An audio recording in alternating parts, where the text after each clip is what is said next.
তার মানে কি আপনার জীবন ঝুঁকিতে আছে ভবিষ্যতে? অন্তত একদিনে 10টার বেশি নাম্বার থেকে সরাসরি হত্যার হুমকি দেওয়া হয়েছে, ভিন্ন ভিন্ন 10টা নাম্বার থেকে। সেই 10টা নাম্বার সহ শাহবাগ থানায় জিডি করেছি, এরপর থেকে আর এর কোনো ইমপ্রুভমেন্ট পাই নাই।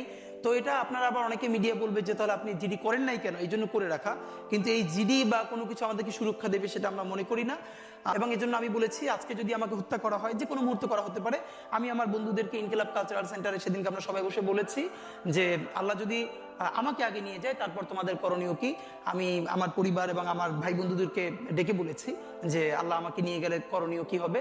বরং আমি আমার পরিবারকে বলেছি যে আমার সন্তানের এখন বয়স 7 মাস, আল্লাহ আমাকে নিয়ে গেলে ওকে যেন ওভাবে প্রস্তুত করা হয় যে এই দখলদারিত্বের বিরুদ্ধে লড়তে হবে। আল্লাহ ওকে যদি বড় করে ওর সন্তানও দখলদারিত্বের বিরুদ্ধে লড়বে, এই স্পিরিট যেন ওকে দেওয়া হয়, এটা আমি আমার পরিবারকে বলেছি। সে আছে। আর একটা মজার ব্যাপার হলো যে আমি যখন ইনসাফের লড়াই করি তখন তো সেখানে পরাজয়ের কিছু নেই। আমি বেঁচে থাকলে আমি গাজী হিসেবে লড়বো, আমি মরে গেলে শহীদ হয়ে আল্লাহর কাছে চলে যাব। আর আমাদের এই লড়াই তো হার জিতের কিছু, আমরা জিতের উপরেই আছি। আমাদের জীবন বেঁচে থাকলেও জিত, আমাদের জীবন চলে গেলেও জিত। আপনার তো হারানোর কিছু ছিল না, সুতরাং লড়াই চলবে।